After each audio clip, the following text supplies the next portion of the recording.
इंसान को बेदार तो हो लेने दो, हर शख्स पुकारेगे हमारे हैं हुसैन, हर कौम पुकारेगी हमारे हैं हुसैन। हजरात, हजरत शेख सादी ने जो शेर कहा, मैं इसी की तशरीह कर देता हूं, आज सारी चीजें समझ में आ जाएंगी। क्या फरमाया? ला युमकिनु सनाओ कमा काना हक़्क़हू। या रसूल अल्लाह, मुमकिन ही नहीं है, इम्पॉसिबल, मुमकिन ही नहीं है कि कोई आपकी तारीफ, जो आपका हक है, उस हक के मुताबिक कोई आपकी तारीफ करे, ये मुमकिन ही नहीं है। एक होता है मुश्किल, एक होता है मुमकिन। मुश्किल काम प्रयास से, कोशिश से, जद्दोजहद से हो जाता है, लेकिन जो नामुमकिन होता है, कुछ भी कर लो वो मुमकिन नहीं होगा। तो शेख सादी फरमाते हैं कि मुमकिन ही नहीं है, कुछ भी कर लो। आका की तारीफ जैसा उनका हक है, उस हक के मुताबिक कोई कर सके, ये मुमकिन ही नहीं है, पॉसिबल ही नहीं है, कुछ भी कर लो। बस हम तो इतना जानते हैं कि बादस खुदा बुजुर्ग तुई, किस्सा मुख्तसर। खुदा के बाद जमीन व आसमान में अगर कोई बुजुर्ग बरतर जात है तो आका बस आपकी जात है, आपकी जात है। जितनी भी तारीफ कर लो, ये न समझना कि तुमने तारीफ से आका की मोहब्बत का हक अदा कर दिया। इसलिए किसी के हक के मुताबिक तारीफ करने के लिए बहुत ही जरूरी है कि पहले जाना जाए कि उसकी हकीकत क्या है। एक तारीफ तो सिंपल होती है, किसी को हमने देखा और देखकर उसकी तारीफ में कह दिया, you are looking very nice, your personality is very good, your body language is very perfect, you are very handsome, आप बहुत खूबसूरत हैं, आपकी पर्सनालिटी बहुत अट्रैक्टिव है, आपकी बॉडी लैंग्वेज बहुत अच्छी है। इस तारीफ से पता ये नहीं चला कि वो क्या है, ये मौलाना हैं, कि शेखुल हदीस हैं, कि मुफस्सिर हैं, कि हकीम हैं, कि डॉक्टर हैं, कि प्रोफेसर हैं, कि लेक्चरर हैं, फिजिशियन हैं, सर्जन हैं, ये तो पता नहीं चलता ना इस तारीफ से। लेकिन अगर हम जान जाएं कि डॉक्टर साहब हैं तो हम ये तारीफ नहीं करेंगे, you are looking very smart, हम कहेंगे आप बहुत अच्छे डॉक्टर हैं, अल्लाह ने आपके हाथ में शिफा दिया है, आपकी प्रैक्टिस बहुत अच्छी है, आपकी डायग्नोस बहुत अच्छी है, आप मर्ज की तशखीस बहुत अच्छी करते हैं, आप मर्ज को समझते हैं और बहुत अच्छी मेडिसिन देते हैं। जब हम उसकी हकीकत को जानेंगे तो उसके मुताबिक उसकी तारीफ करेंगे और वो तारीफ परफेक्ट होगी। तो किसी की तारीफ को जानने के लिए किसी की हकीकत को जानना जरूरी है, तभी आप उसकी तारीफ जो उसका हक है उसके मुताबिक कर सकते हैं। आप समझे, अपने बुझे?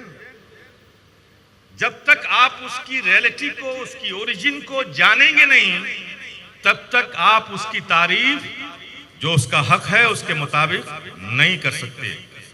तो अब आओ नबी की तारीफ। नबी की तारीफ नबी के हक के मुताबिक करने के लिए जरूरी है कि नबी की हकीकत को जाना जाए। किसने जाना है नबी की हकीकत को?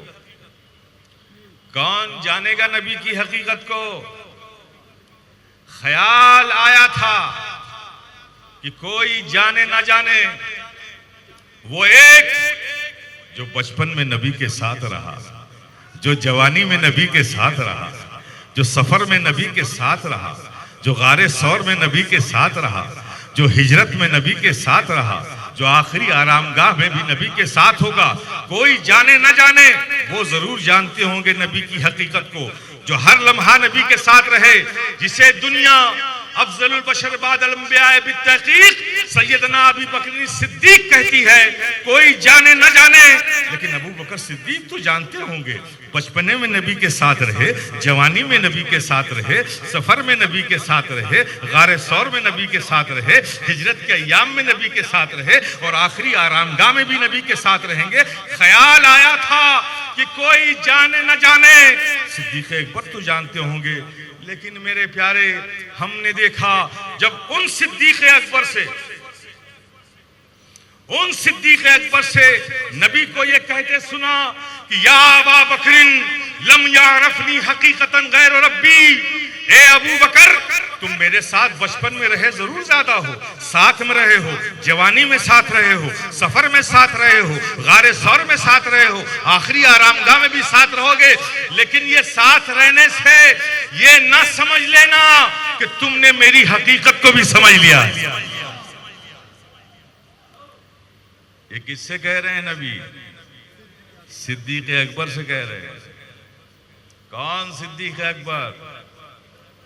वो सिद्दीक अकबर, अल्लाह अकबर।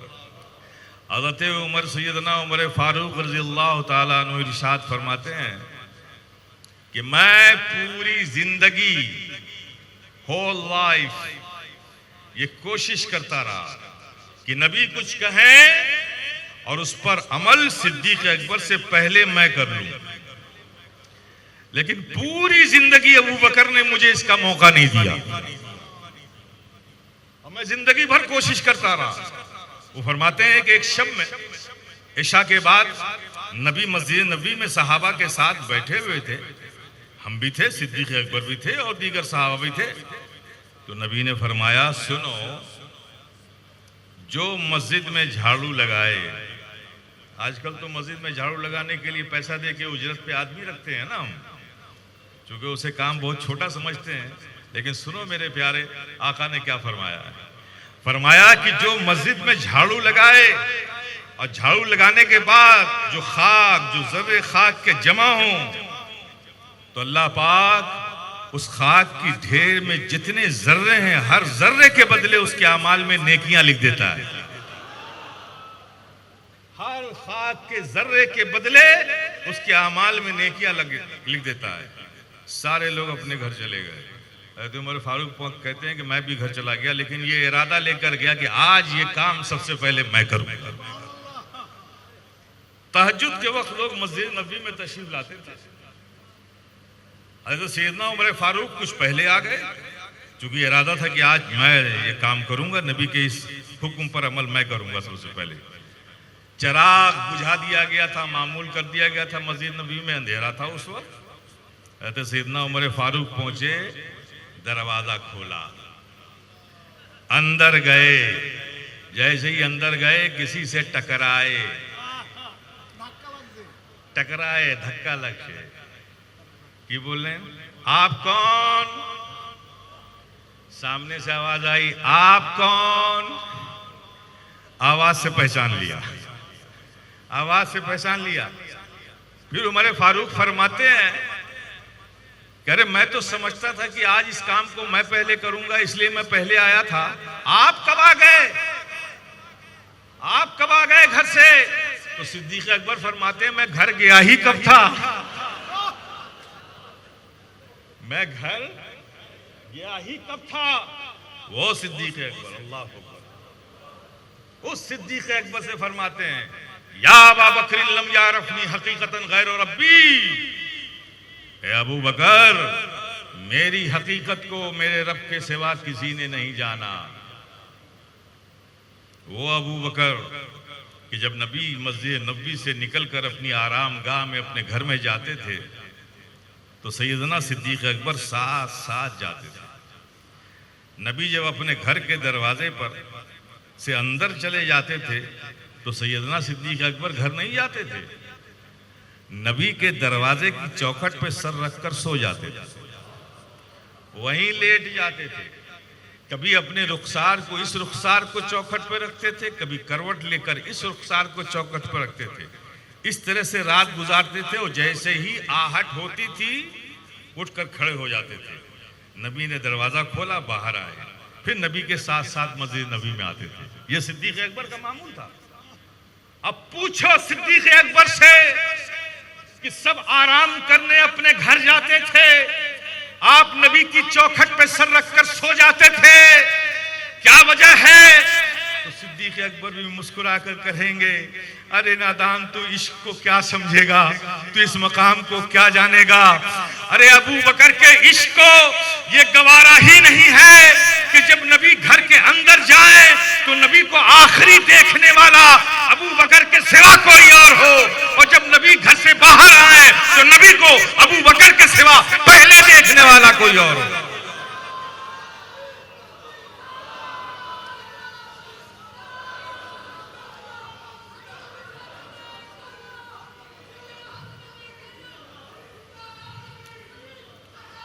ओ सिद्दीक अकबर से नबी फरमा रहे हैं, या अबा बकर लम यारफनी हकीकतन गैर रब्बी, ए अबू बकर, तुम मेरे करीब बहुत हो, मेरे साथ बहुत रहे हो, और आखिरी आरामगाह में भी तुम साथ रहोगे, लेकिन साथ रहने से ये ना समझ लेना कि तुमने मेरी हकीकत भी समझ ली है।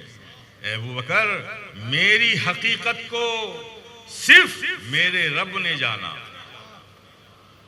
या अबा बकरिन लम यारफनी हकीकतन गैर रब्बी, मेरी हकीकत को मेरे रब के सिवा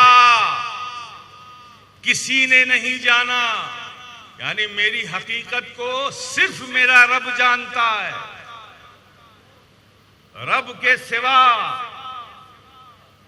थोड़ा से इधर से कॉन्सेंट्रेट कीजिएगा, मैं जो कह रहा हूं, रब के सिवा, रब के अलावा किसी ने नहीं जाना।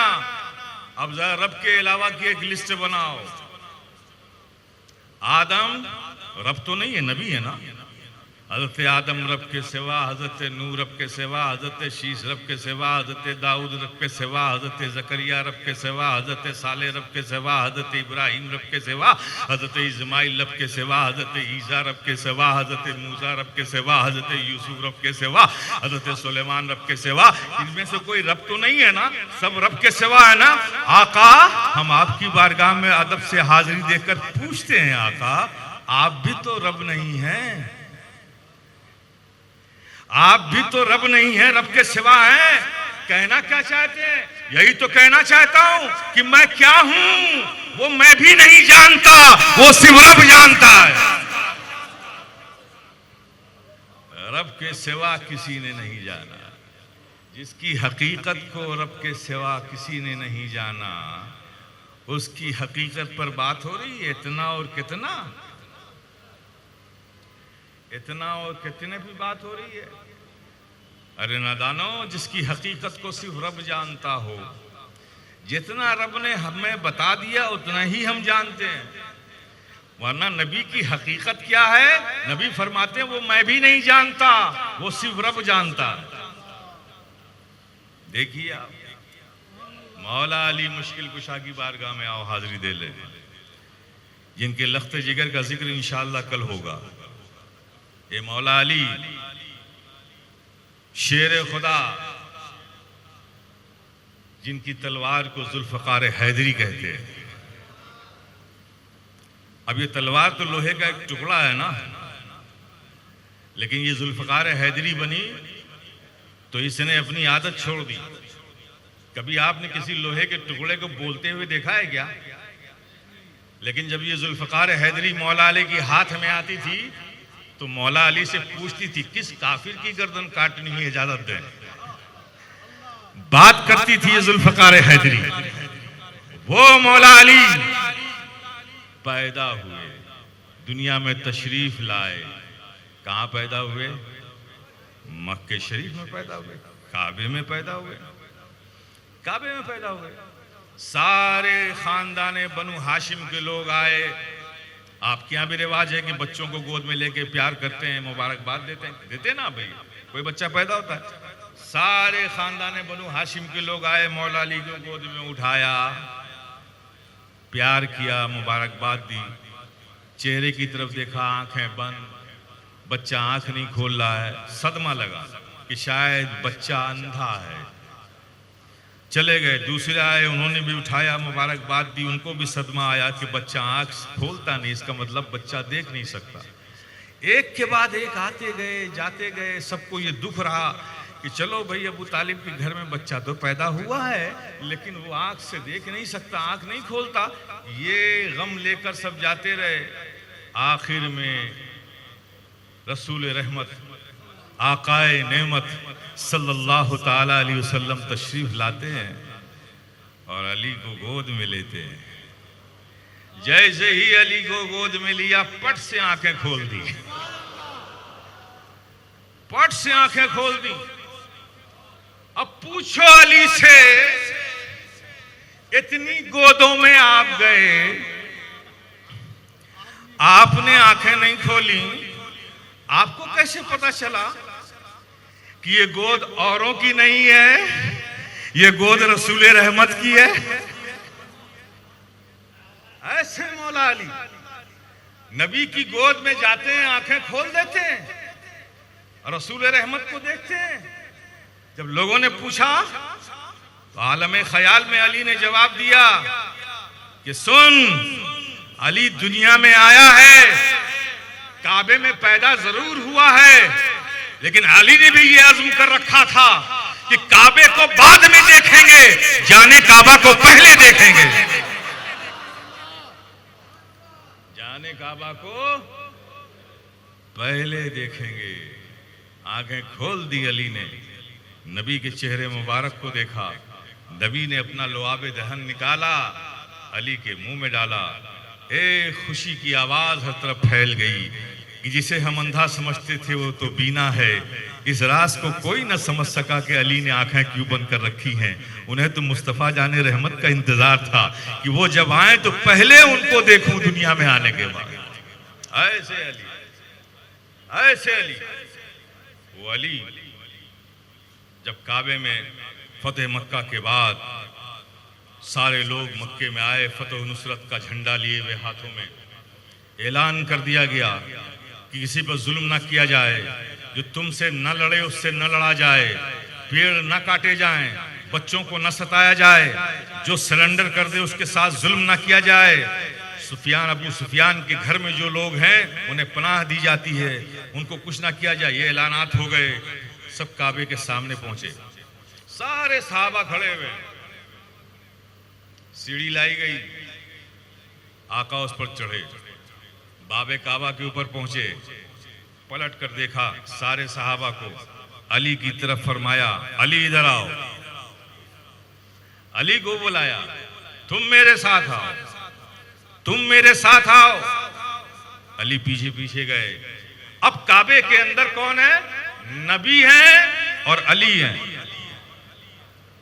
अब नबी अपने आसा को बढ़ा रहे हैं, हर बुत की गर्दन में आसा डालते हैं, खींचते हैं, बुत नीचे गिरता है, अली बुत को उठाकर अली बाहर फेंकते हैं और सहाबा उसकी दुर्गत बना देते हैं। ये चलता रहा। सारे 360 बुतों को काबे से निकाल कर नबी गिराते रहे, अली बाहर फेंकते रहे, सहाबा उसे टुकड़े टुकड़े करते रहे। एक बुत जो बहुत बड़ा बुत था, नबी ने आसा बढ़ाया, उसकी गर्दन तक नहीं पहुंचाया, तो नबी ने अली से कहा, अली इधर आओ। जी हुजूर हाजिर हूं। कहा, तुम मेरे कंधे पर सवार हो जाओ।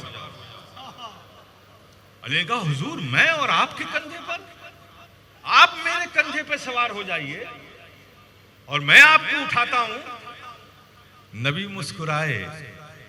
अली, बात अदब की नहीं है, बात यह है कि तुम मेरे कंधे पे सवार हो, मैं तुम्हारे कंधे पे सवार इसलिए नहीं हो सकता कि तुम नबूवत का बोझ नहीं उठा पाओगे। तुम मेरे कंधे पे सवार हो। और अली नबी के कंधे पे सवार होते हैं, उस बुत को गिराते हैं और गिराकर बाहर फेंकते हैं। वो अली, आप तसव्वुर कीजिए, मौला अली से किसी ने पूछा कि जब आप नबी के शाने पर थे और नबी ने आपको उठाया था और बुत गिराया था आपने, तो जब शाने पर थे तो आपको कैसा महसूस हुआ? आपको कैसा लग रहा था? तो अली ने फरमाया, कि लग क्या रहा था वो तो मुझे कुछ खबर नहीं, लेकिन जब मैं नबी के शाने पर था और मैंने आसमान की तरफ देखा तो जमीन से लेके अर्श मुअल्ला तक मुझे सब कुछ अलग अलग अर्श मुअल्ला जमीन से नजर आ रहा था। कोई हिजाब नहीं था, कोई पर्दा नहीं था। मैं नबी के शाने पर जब सवार हुआ तो मेरे दरमियान कोई आसमान का पर्दा नहीं था। मैं काबे के अंदर से अर्श मुअल्ला देख रहा था।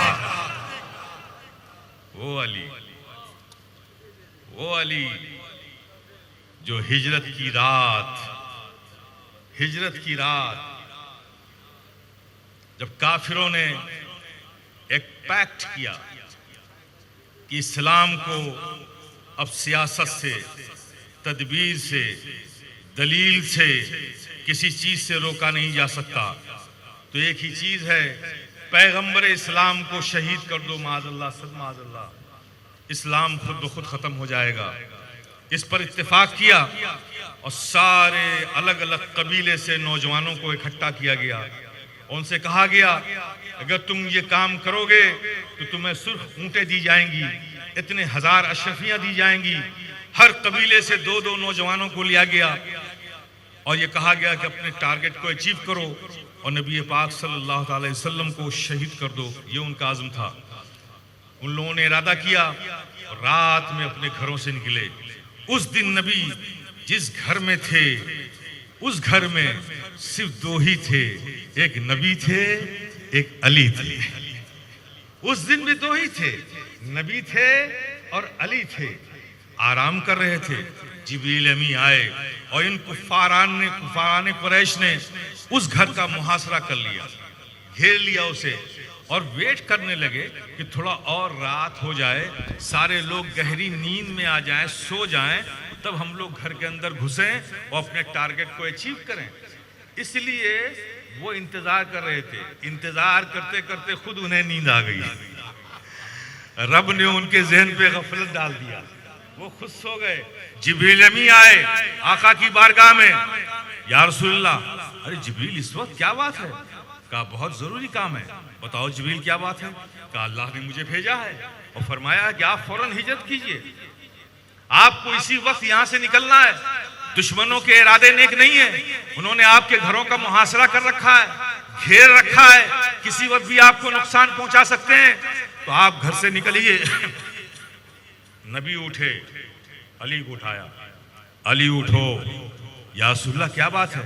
कहा मुझे अभी इसी वक्त हिजरत करनी है, मदीने से मक्के से निकलकर मदीना जाना है। या रसूलल्लाह क्या बात है? कहा कुफ्फारों ने घेर रखा है, खतरा है, अल्लाह की जानिब से हुक्म आया है कि अभी हिजरत करनी है। तो अली उठो और ये देखो मेरे पास कुछ लोगों की अमानतें हैं जो मेरे पास मौजूद हैं। अली तुम मेरे साथ नहीं आओगे, तुम्हें यहाँ रुकना होगा और मेरे बिस्तर पर सो जाओ तुम। जब सुबह हो तो ये जिनकी जिनकी अमानतें हैं उनको दे देना, फिर तुम भी मदीने आ जाना। अब अली ने नबी के हुक्म पर नबी के बिस्तर पर सो गए। नबी बाहर निकले, दरवाजा खोला, कुछ कंकड़ियां उठाई, उस पे दम फरमाया और उठाकर फेंका। वो जो घेरे हुए थे ना उनके ऊपर फेंक दिया। कुरान में इसका जिक्र है, वमा रमैता इज़ रमैता वलाकिन्नल्लाह रमा। ऐ महबूब, वो जो कंकरी आपने मारी थी ना, वो आपने नहीं मारी थी। चादर हटाई तो देखा कि नबी नहीं, ये तो अली है। हाथ रुक गए।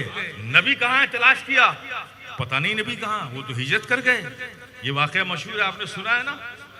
लेकिन मैं आपसे बताता हूं, अली से लोगों ने पूछा था, अली जब वो हिजरत की रात आप नबी के बिस्तर पर सोए थे तो आपको नींद आ गई थी?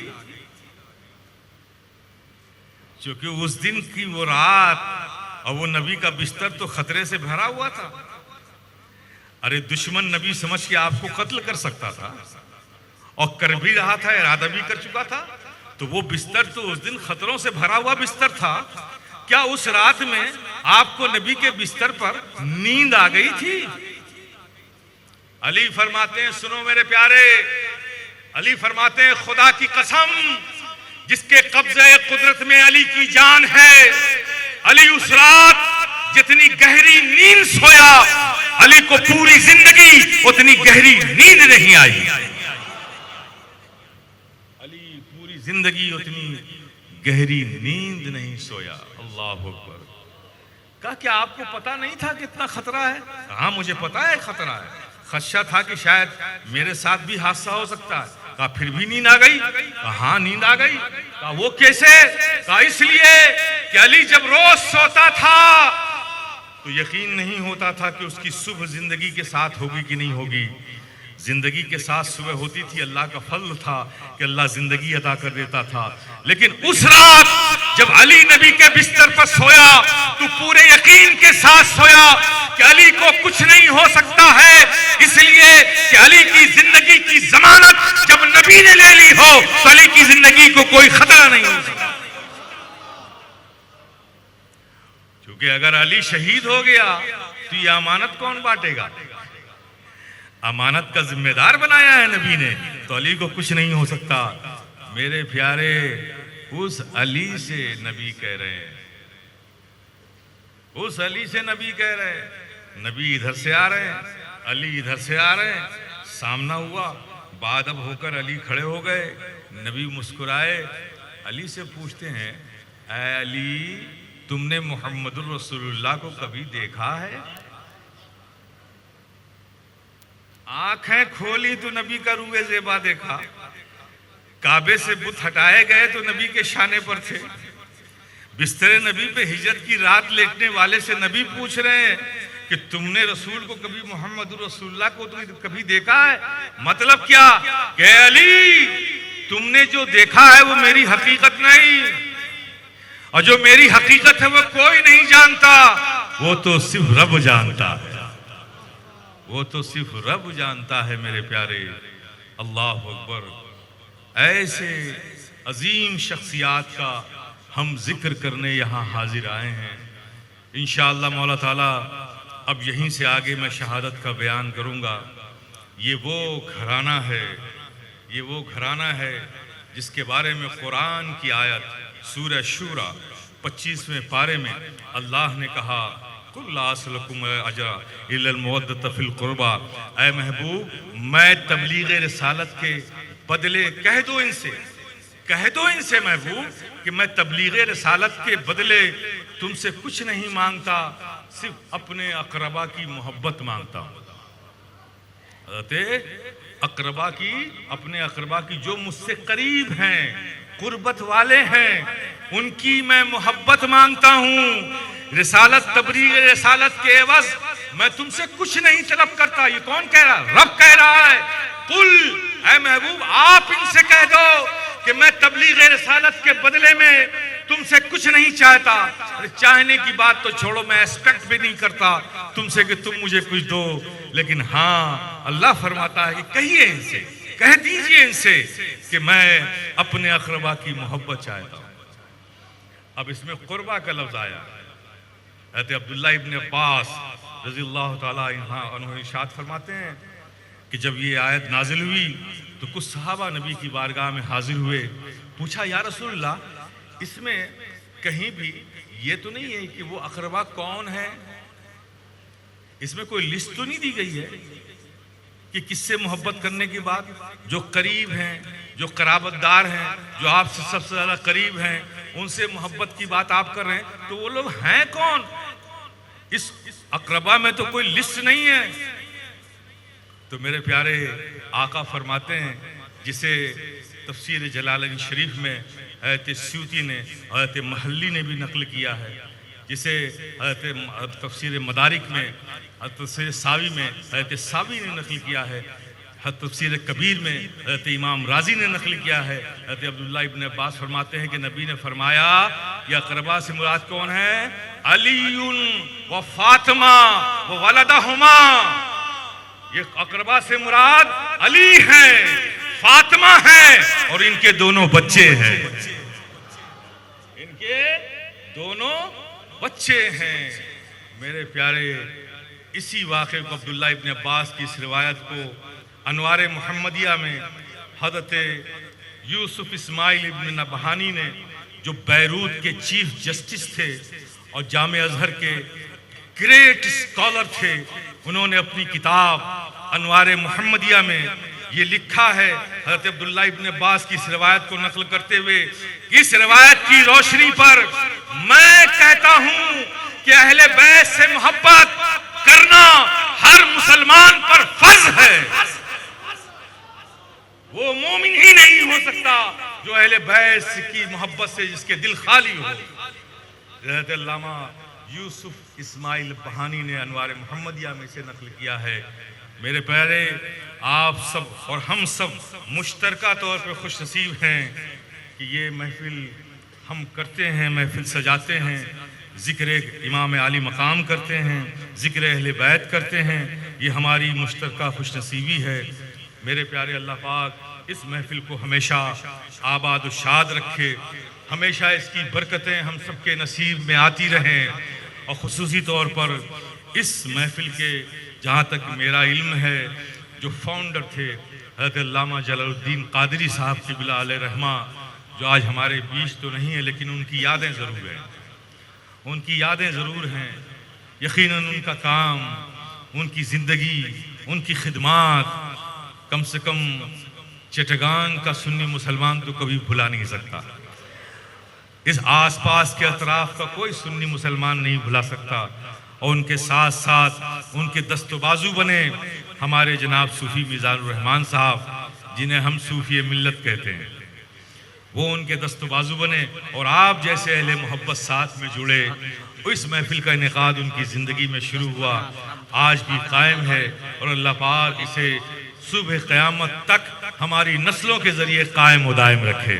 आमीन आमीन। बरकतें हमेशा हमेशा कायम व दायम रखें। वाखिरु दावाना अल्हम्दुलिल्लाहि रब्बिल आलमीन। बाकी गुफ्तगू कल इंशाअल्लाह शहादत के मौजू पर।